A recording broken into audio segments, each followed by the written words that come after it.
A gente precisa preparar essas gerações para trabalhar juntas. Uma traz uma experiência que é muito importante, a outra talvez traga um conhecimento mais profundo nas novas tecnologias. Esse colaborador que muitas vezes eu tenho preconceito de colocar na minha empresa é um cliente potencial que eu estou perdendo.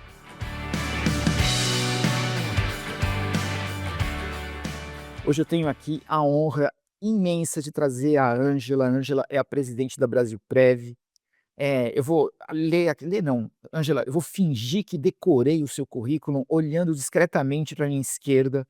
A Ângela, ela é graduada em Relações Internacionais pela Universidade de Brasília, com MBA em Recursos Humanos pela Fundação Getúlio Vargas e especialização em Liderança Estratégica pela Unicinos e NEPAD. Ela iniciou a carreira no Banco do Brasil em 1992, atuando até 2004 em agências do varejo e atacado. Ela trabalhou por várias áreas do banco, até que em 2017 ela assumiu como diretora comercial e de marketing da Brasilprev. Desde novembro de 2020, a Ângela é a primeira mulher a ocupar o cargo de diretora-presidente da companhia.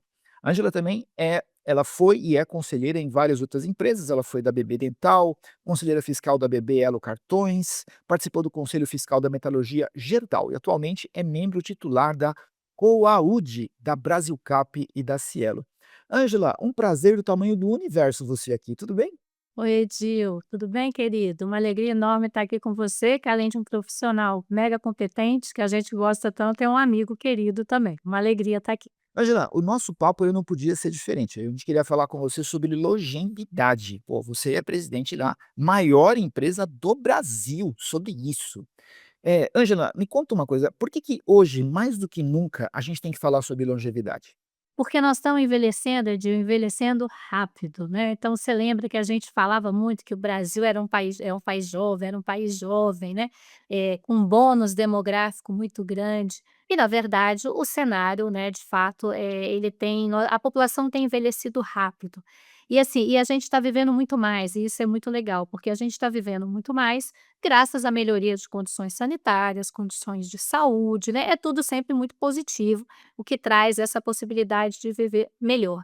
Para você ter um cálculo de o último censo que a gente tem aí do IBGE de 2022, a população com 65 mais, né, que a gente chama, cresceu 57% quando comparado ao censo de 2010. Então você vê que é um crescimento espantoso. A idade mediana da população aumentou 6 anos, né, a gente atingiu 35 anos de idade mediana. Nós temos alguns dados aí, o índice de envelhecimento, ele chegou a 55,2. O que que quer dizer isso? Né, que nós temos ali, 55,2 pessoas com mais de 65 anos de idade para cada 100 pessoas de 0 a 14 anos, tá. E isso lá em 2010 era 30,7. Então e por que que isso acontece, né, Edir? Bom, a taxa de natalidade caiu abruptamente no Brasil. Quando você olha lá a década de 60, você tinha 5, 6 filhos, né, hoje você tem menos de 1,5 filho por casal. Então assim, de fato, a população com a melhoria das condições sanitárias e mais a redução, né, dos filhos, porque ter filho não é fácil, né, e custa muito, né, então isso traz um envelhecimento muito rápido. E quando a gente compara, quando a gente fala da Europa, um continente envelhecido, quando você compara com o Brasil, só para você ter uma ideia, na França, a população 60 mais dobrou em 100 anos. No Brasil, Edio, a população 60 mais dobrou em 20 anos. Então, assim, a gente teve uma queda muito abrupta na taxa de natalidade, melhorias de condições de vida. Então, assim, o país não é mais aquele país jovem, né, de alguns anos atrás. E a gente precisa, e a longevidade maior é super legal, viver mais é muito bom, né, a vida é muito boa, mas você precisa estar preparado para viver mais. Então, mais do que nunca é importante a gente falar rápido sobre envelhecimento, porque traz impacto na saúde, na economia, no INSS, né, sem dúvida nenhuma, na previdência social e no segmento de previdência complementar ao qual eu, né, no qual eu me insiro. Isso aqui que você está falando é uma coisa quase que assustadora, né.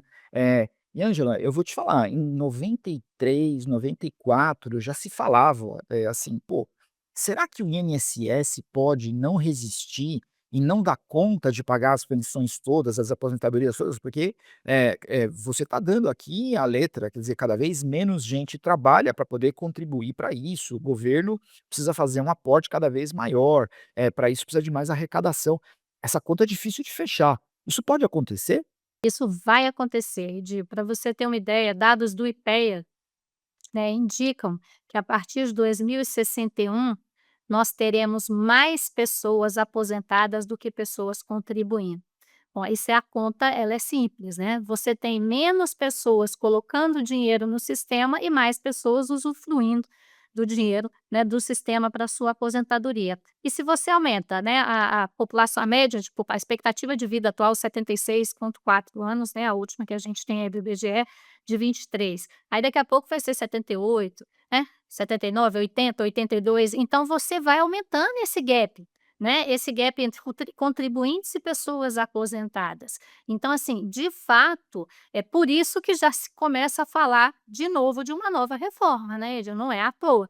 A gente fez uma reforma fundamental em 2019, né, a gente falava muito disso, infelizmente foi um período muito rico do ponto de vista de falar da importância de educação financeira, considerando uma longevidade maior, mas nós fomos ali atropelados pela pandemia e esse assunto morreu um pouco, né. Mas o INSS agora já se fala de uma nova reforma, ninguém tem dúvida de que nós vamos precisar de uma nova reforma, porque as pessoas vivem mais, elas têm, né, maior período de trabalho também, e vive mais maior período usufruindo da sua aposentadoria, então isso é uma conta atuarial, né. É de fato, se a gente não tiver uma nova reforma, o sistema público vai ter sérios problemas para bancar os aposentados, né? Mais pessoas usufruindo, menos pessoas contribuindo. Isso é um problema sério. Por isso que é tão importante a previdência complementar e por isso que é tão importante, Edil, a gente ter políticas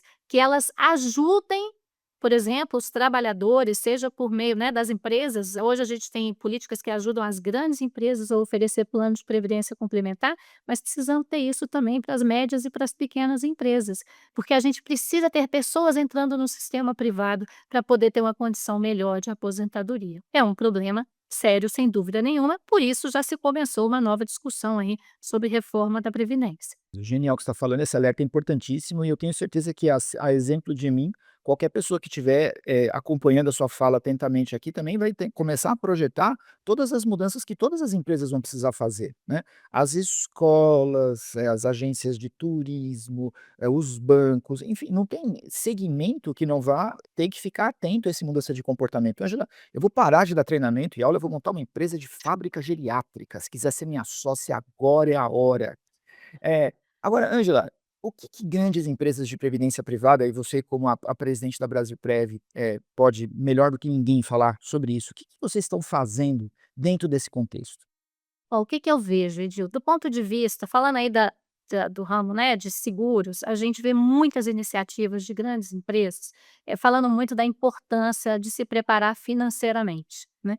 Eu falo assim: "É muito legal viver mais, mas você precisa ter qualidade de vida", porque viver mais indica você precisa de mais serviços, você vai mais tempo usando remédio. A gente sabe, não sei se você sabe, mas a inflação da terceira idade, que ela é medida, ela é normalmente acima da inflação que a gente mede aí pelo IPCA comum, né. Então assim, eu vejo um movimento muito forte das empresas no sentido de prover educação financeira, de falar bastante desse tema de longevidade.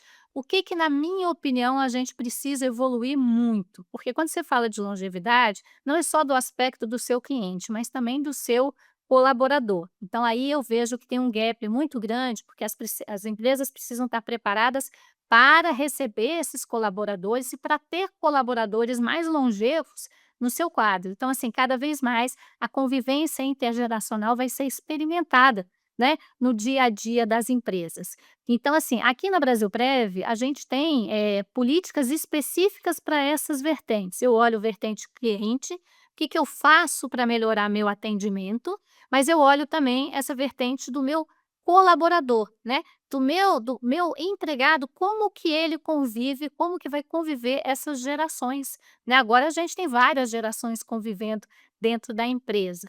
Então, assim, falando um pouco de casa, né, a gente, começou desenvolvendo uma trilha específica de capacitação em longevidade, tá. E essa trilha eu falo muito da convivência intergeracional, né, esse conteúdo é muito relevante, a gente precisa preparar essas gerações para trabalhar juntas. Uma traz uma experiência que é muito importante, a outra talvez traga um conhecimento mais profundo nas novas tecnologias. Você que é um educador, sabe o seguinte: eu não posso ensinar a inteligência artificial da mesma forma para um nativo digital que eu ensino para uma pessoa de 50 anos, 60 anos. Então a gente precisa também adaptar, né, os nossos treinamentos, as nossas capacitações para esses públicos distintos. Da ótica de clientes, o que que a gente faz?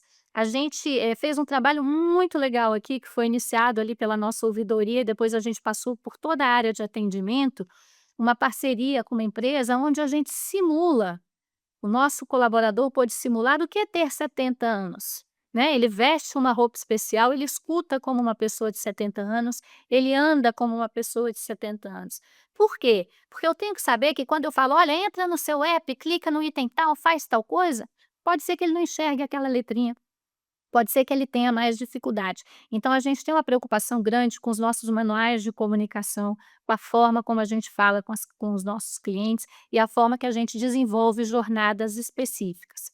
E aqui, eu não sei se você sabe, mas a gente tem uma certificação que me deixa muito feliz, que é de ser uma empresa age friendly, foi a primeira empresa do segmento financeiro do Brasil, porque eu tenho 17% da minha empresa formada por colaboradores 50 a mais, né? E eu tenho 20% de colaboradores 50 a mais no meu grupo de talentos da empresa.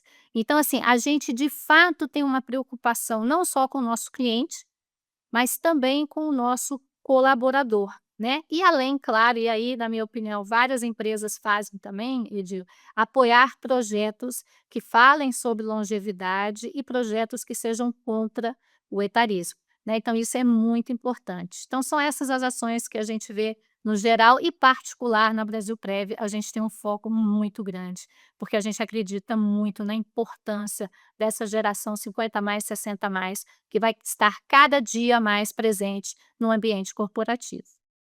Ângela, uma coisa que me preocupa dentro de uma notícia excelente que você acabou de descrever aqui, né, que a Brasilprev é uma exceção. Aí eu queria a sua opinião, como olhando para o mercado, por que que as empresas aí fora não estão fazendo isso? O que que falta para as empresas terem esse tipo de preocupação? Outro dia eu fui convidada para falar sobre longevidade num fórum de CEOs, né, e aí o ponto que eu comentei, que aí as pessoas, né, houve até assim: "Nossa, realmente essa é uma perspectiva importante e tal", é porque é o seguinte, você às vezes a empresa se concentra em olhar na perspectiva interna do seu colaborador, mas ela esquece que esse seu colaborador, ele é também seu cliente muitas vezes, qualquer segmento que você atue. Então, se você deixa de ter uma política, né, para integração desse público, né, para que você contrate pessoas independente da idade, você vai estar deixando de fora do mercado um potencial consumidor seu. Então, na minha visão, você ainda não teve claramente essa percepção que as coisas estão muito misturadas, né. O meu cliente é o meu colaborador e vice-versa. Então, na minha visão, e até por dados estatísticos, né, você vê a população 50 mais, tem uma pesquisa da Old Diversity, né, a população 50 mais é 25% da população, 22% do mercado de trabalho, então você já tem um gapzinho. Se você for passar para os 60 mais, 65 mais, você vai ver que esse gap vai aumentando, né. E as empresas, muitas empresas, elas têm no momento da contratação um bloqueio por idade, né. Aqui na Brasilprev, por exemplo, eu já, né, a gente conversou no RH, nós tiramos a necessidade de botar data de nascimento. Não é um item importante para mim. Né, o item importante para mim é a experiência, o conhecimento. Se ele tem 50 ou 60, vai caber a mim fazer aqui a integração entre gerações, né, por meio de capacitação, como eu já falei. Então, assim, tem uma pesquisa recente que a gente viu da consultoria, Robert Half, foi feita em 23, que ele tem um dado que é muito preocupante. 70% das empresas entrevistadas tiveram pouquíssimos ou nenhuma contratação de pessoas de 50 a mais. Eu estou falando de 50 a mais. 50 é novíssimo. Imagine quando você passa para 60 a mais, né. É verdade, Então é assim, verdade. as empresas têm ainda é muito importante que elas percebam que essa revolução já está aí, né, a longevidade maior chegou, o envelhecimento populacional chegou, e que esse colaborador que muitas vezes eu tenho um preconceito de colocar na minha empresa, é um cliente potencial que eu estou perdendo, né. Então assim, eu tenho falado muito nisso, e isso em todos os fóruns que eu tenho oportunidade de conversar sobre longevidade. Claramente, me parece que existe um viés, né. Se a pessoa tem 50 ou mais anos, então ela e aí a pessoa completa com uma série de preconceitos, né, sem sequer chegar nessa pessoa e bater um papo. Eu acho que muito disso, e aí é um comentário absolutamente pessoal, né, a gente tem essa, pra poder facilitar mesmo a nossa compreensão, de pegar as pessoas e colocar nas caixinhas, né. Então, um jovem de 30 anos é assim, assim, assim. Uma pessoa de 50 a mais é assim, assim, e não é verdade, né. E cabe também a cada uma das pessoas, mostrar a adaptabilidade, mostrar o desenvolvimento de forma continuada, até para poder quebrar mesmo esse tipo de paradigma, né. Eu acho que, Sem dúvida. os 2 lados aqui. E aí E se você pegar, Edil, por exemplo, até hoje, você que transita muito bem nesse meio, nós temos grandes instituições, financeiras ou, né, grandes empresas, em que elas definem o seguinte: fez 60 anos, o executivo já numa posição C-level, tem que é sair, tem que aposentar, entendeu? Então isso não é raro. Isso não é raro. Então até hoje, e empresas, assim, que são conhecidas pela modernidade, né, que são conhecidas por, enfim, por condições positivas aí de inovação e que têm esse comportamento interno. É desesperador. Imagina você trabalhando como CEO de uma empresa com 63 anos, sabendo que vai ficar mais 2 anos, com mais 30.000 coisas para fazer. Você pode até meter os pés pelas mãos, abreviar coisas, estratégias, tudo em função de uma regra que, em si mesma, pega todas as pessoas e padroniza o comportamento. Então, com 65 anos, a pessoa não consegue mais. Bom, é É. interpretativo, né. E amiga, me conta, como é que os líderes nas empresas, e aí é claro, você responde pela Brasilprev, mas como profunda conhecedora das empresas em geral, né, como é que os líderes nas empresas, eles conseguem equilibrar essa experiência das pessoas que são mais longevas com, as pessoas que estão começando agora, que têm às vezes muita vontade, e às vezes não tem tanta maturidade. Como é que você inclusive ajuda as pessoas a criar esse equilíbrio? Aqui a gente começa, né, primeiro, não tendo o preconceito de barrar na entrada, isso é fundamental, né. Legal. Então a gente acolhe, todos os as pessoas, né, os colaboradores, independente da idade. É muito importante, por isso que a gente tem essa trilha de longevidade, que é para mostrar que você existe, é natural que tenha um conflito entre gerações, né. Mas Uhum. essa trilha também eu mostro a importância dessa convivência, porque hoje, Edil, a gente fala tanto de diversidade, e a diversidade não é só diversidade de gênero, diversidade de raça, a diversidade também é sobre diversidade de vivência, de experiência, diversidade de pensamento, né. Então, assim, é muito importante você ter a experiência do mais velho com você ter o conhecimento tecnológico, por exemplo, que os mais novos têm. Então, na minha visão, a gente precisa então essa trilha ela é fundamental para você fazer uma ambientação e uma leitura de contexto adequada, e um entendimento do que é o contexto atual dentro da sua companhia. Acho muito importante também, e a gente tem casos aqui, de programas de mentoria, então você vê pessoas novas se candidatando e pessoas mais velhas sendo os mentores dessas pessoas. Por quê? A experiência, ela vale muito para você se tornar um profissional melhor. E a mentoria, o que que ela é importante? Você ajuda com a sua experiência para que as pessoas passem e tenham um caminho talvez um pouco mais suave do que o que você teve, né. Então a mentoria ajuda bastante nisso. A capacitação ajuda bastante nisso. Outra coisa, a capacitação, ela tem que ser feita considerando a diversidade de vivência. Então aquilo que eu comentei, eu estava fazendo uma conversa com todos os colaboradores da companhia, então ano passado eu dediquei ali, né, uns meses para fazer isso com pequenos grupos, e aí um deles falou para mim: "Ângela, super legal essa capacitação que vocês estão fazendo em inteligência artificial para todo mundo, para ter condições". Ela falou: "Mas eu tenho", acho que tinha 55 anos, "eu tenho mais dificuldade de acompanhar". Então, porque eu tenho menos conhecimento inicial. Então, eu não tinha me tocado com isso. Chamei meu time de pessoa, falei: "Ó, a gente precisa fazer turmas com níveis diferentes e formas diferentes de ensinar, porque depois eles vão estar no conhecimento igual, né, e vão poder desempenhar igual". Então você precisa também dar oportunidade para todos, adequar a sua linguagem, adequar a sua capacitação, para que todos possam participar, né, e para que todos possam ter os novos conhecimentos. E aí, por meio das mentorias, agregar o conhecimento e a experiência dos demais. Então, na minha visão, são ações simples e práticas que a gente pode colocar no nosso dia a dia e que vai facilitar muito e a gente tirar o melhor, né, dos 2, né, de todas as gerações, não vou nem falar das 2 gerações, mas de todas as gerações que convivem no mesmo ambiente atualmente.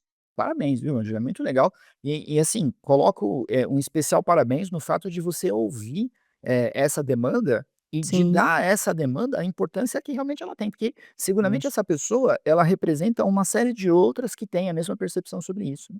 Sem dúvida nenhuma. Ô Ângela, me diga uma coisa, a Brasilprev é uma empresa financeira, braços do Banco do Brasil. Você vê avanços na educação financeira quando o assunto é planejar uma vida mais longa? Você acha que as pessoas estão se planejando? Eu vejo avanços, como eu falei com você, lá em 2019, quando a gente teve a reforma da previdência, foi um momento muito rico, porque as pessoas começaram a se interessar, né, quando falava: "Olha, você não vai aposentar mais com 50, vai aposentar com 65". Então as pessoas começaram a se interessar, e foi um momento onde eu brinco que, assim, todo mundo perguntava, as pessoas que trabalhavam com a gente em casa, o ascensorista, as pessoas perguntavam um pouco sobre isso. Aí depois veio a pandemia e baixou um pouco essa questão, mas por outro lado, a pandemia, da pior maneira possível, trouxe também de forma muito clara a importância de você ter uma reserva para o imponderável, né, para o inesperado. Então, assim, o segmento de seguros e de previdência pagou bilhões, né, para as famílias aí que perderam seus entes queridos, tal. Então esse período trouxe uma conscientização maior sobre isso. O que que eu observo? O que que a gente observou na Brasilprev? E na indústria a gente teve um aumento, né, de pessoas, né, preocupadas sim, em pensando em aposentar. A gente tem pesquisa, né, a Fenaprev faz com a Datafolha uma pesquisa anual, né, então você tem na última pesquisa ali, você tem um dado que, se não me engano, 70% das pessoas sabem que precisam pensar no seu futuro, né, sabem que precisam ter uma reserva financeira, mas poucas partem ainda para a execução, né, desse planejamento financeiro. Então acho que a gente tem melhorado, as empresas estão falando bastante sobre isso, mas ainda tem um caminho muito grande, porque o Brasil ainda tem a cultura de ser um país jovem e de pensar pouco no longo prazo, né, então você tem pouca poupança com a visão de longo prazo ainda. Então acho que a gente ainda tem um caminho importante. E precisa começar pela casa, não é nem pelas escolas, né. A gente observa aqui um fato muito interessante, né, a gente tem um produto focado em crianças, que é o Brasilprev Júnior, e a gente observa que quem tem esse produto desde criança, que os pais compraram, eles continuam e dão sequência a essa reserva, entendeu, ao longo da sua vida, porque o exemplo vem de casa. Hum. Então assim, casa, escola e empresas falando sobre a importância de se programar financeiramente para uma longevidade maior é fundamental. Então, resumindo, eu vejo algum avanço, mas o avanço ainda é tímido frente à rapidez do nosso envelhecimento. Então, assim, Uhum. as pessoas contam muito com o INSS, né? Essa mesma pesquisa da Fenaprev com a Datafolha, você pergunta: "Ah, você vai aposentar?" "Não, eu vou aposentar pelo INSS." "E quanto você vai ganhar?" As pessoas não têm ideia, E aí? não têm ideia de quanto vão ganhar. Então como sabem que vão viver daquilo ali, né? Então É. esse é um ponto também bastante, relevante. A evolução ela está acontecendo, mas num nível, numa rapidez menor do que precisaria. A gente não tem o hábito de ficar pensando isso no decorrer da vida. E como é um assunto incômodo, porque diz respeito a uma coisa absolutamente impossível de você ter certeza, o mais provável que a gente faça é ficar no pânico ou então evitar o pensamento. E você percebe que nenhum dos 2 polos vai resolver o problema, que é de fazer um planejamento organizado e de pensar nas possibilidades do que possa acontecer, né. Se você for ver, o salário mínimo hoje está R$ 1.500, né. Se a pessoa se aposentar com 3 salários mínimos, são R$ 4.500, eu não sei quais são as necessidades que isso vai suprir. A minha mãe gasta hoje, a minha mãe tem 90 anos de idade hoje, ela gasta cerca de R$ 1.000 só com remédio hoje, né. Sim. Cara, e daqui pra frente, quanto vai ser? Será que esse remédio vai Quanto ser vai ser? barateado, porque vai ser comprado por mais gente? Mas será que as doenças Ângela, a gente precisa parar e pensar. E pensar. E aí, né, Edil, esse caso da sua mãe, que reflete o caso da minha mãe, seguinte, aí você nasceu, que somos nós, você ajuda a sua mãe, com certeza, eu quando preciso, eu ajudo meus pais, aí nasceu essa geração que a gente chama de geração sanduíche, né. Quem é? Você conhece a geração sanduíche? Então, pessoas de 50 a 65, 70 anos, que elas, de repente, precisam cuidar dos seus filhos, dos seus netos, né, os filhos que estão saindo cada vez mais tarde de casa, né, cuidar desses e também cuidar dos seus pais que estão mais longevos, né. Você tem sua mãe com 90 anos, eu tenho meu pai com 93 anos, minha mãe com 87, olha que maravilha. Mas se eles não tivessem a gente, os meus pais pelo menos falo para eles, se não tivesse eu e minhas irmãs, eles estariam em sérias dificuldades de qualidade de vida, porque só de remédio é o que você falou, R$ 2.000, R$ 2.800 para os 2, que é a lógica da sua mãe. Então assim, e quanto que você aposenta no INSS, depois de trabalhar tantos anos e ainda conta, né, que os nossos pais, muitos deles, os meus, não tiveram nível superior, era função de nível médio, enfim, o Brasil do passado. Então assim, é uma situação bastante crítica. Eu estava falando até aquele dado da Fenaprev para você, vou corrigir, 85% da dos entrevistados pensam e sabem que precisam fazer uma poupança para o futuro. Quantos desses tomam a iniciativa? Pouquíssimos. O nosso assunto central não é o desespero, é parar e refletir, é parar e Refletir. criar uma ação. E lembrar, né, de lembrar o seguinte, né, de desculpa, como a gente está falando que nós vamos viver 80 anos, 90 anos, né, cada vez mais, não diz que quem vai viver 120 anos já nasceu, o seu ciclo de vida profissional vai mudar também. É, Né. exato. A gente não vai crescer, estudar, trabalhar, aposentar e ficar em casa, né. Não tem mais isso, né, aposentar com 50 anos e ficar em casa, não existe isso, ou 60 que seja. Então assim, a gente vai ter ciclos de vida muito diferentes, a gente já vê isso. Pessoas com 70 anos que vão abraçar uma carreira de consultor, de professor. Então, você precisa estar preparado para tudo isso. Né, não só financeiramente, "Ah, eu quero tirar um ano sabático para aprender uma coisa nova para voltar para o mercado de trabalho", isso requer dinheiro, né, você vai viver mais, é mais tempo de experiência, seja viajando, seja aproveitando, né, ou seja, de fato ali convivendo uma qualidade de vida pior do que você teve se você não pensou nesse futuro. E minha amiga, então me conta, se você pudesse dar um conselho para uma pessoa que está começando a carreira agora, né, tem 20 anos, 22 anos, o que que você falaria? Fala com essas crianças. Ela vai Ai. viver 90, talvez 100 anos, essa pessoa. Olha, eu falaria primeiro, uma coisa que eu ouvi de um dos meus primeiros gestores e que infelizmente, porque eu também não tinha a cabeça que eu tenho hoje, eu não fiz, ele falava assim: "Guarde todo mês 20% do seu salário", né. Ele falava isso assim, eu tinha 2 anos de banco, 3 anos de banco quando eu vi esse conselho. Demorei uns 15 para poder, né, fazer. Os 20% ainda não dá não, sabe, Edil, porque é muita gente para O cuidar. seu o Mas seu enfim, sanduíche é muito recheado, né? meu sanduíche ele é muito gordinho, é igual aquele de mortadela lá do Mercadão, né, No ele é muito Mercadão. gordinho. Mas, bom, primeira coisa é assim, olha, olhando longevidade, tá, de óbvio, né, não estou falando aqui de conselho, enfim, profissional, estou falando nessa visão de longevidade. Primeiro, se prepare financeiramente, né, de fato, use o seu, né, o que você ganha e tal, para guardar para uma vida tão longeva que você vai ter. Segundo ponto, e essa aí eu falo sempre, e acho que você, eu, fizemos disso profissionalmente, é o seguinte: aprenda sempre, porque as habilidades vão mudar, e estão mudando muito rápido com as novas tecnologias.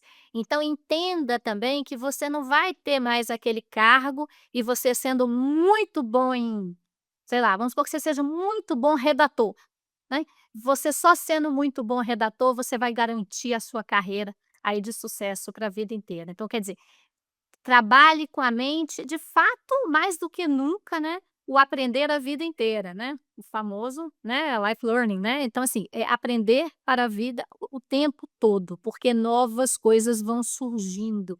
Se prepare mentalmente, né, seja ativo mentalmente, e vou dar um conselho de o que eu não sigo, mas eu juro que eu vou começar a seguir, que é se prepare fisicamente também, né, porque a gente precisa uma coisa é você viver 60 anos, outra coisa é você viver 95, 100. Então você tem que dar uma atenção para a sua saúde física e, claro, para a sua saúde mental, né, mas eu começaria com esses 2. Guarde dinheiro, porque você vai viver muito, e seja uma pessoa aberta a aprender sempre, porque você terá muitos anos pela frente e as tecnologias mudam, as prioridades mudam, então tudo muda e você tem que estar sua mente aberta para esses novos conhecimentos. Ângela querida, eu vou te fazer uma última pergunta, essa é a que a gente faz para todos os convidados aqui, então, não estranha se o tema ficou descolado do restante, mas é porque essa é uma pergunta fixa. Minha amiga, eu vou te fazer dessa vez eu vou te sacanear, porque eu vou te fazer 2 perguntas em vez de uma. 2? Eu vou fazer 2. Antes de perguntar para você o que é liderar, eu quero te perguntar uma outra coisa. Diga. Como é que é ser a primeira mulher presidente, de uma empresa do Banco do Brasil, dentro do mercado financeiro que é tão machista, cara?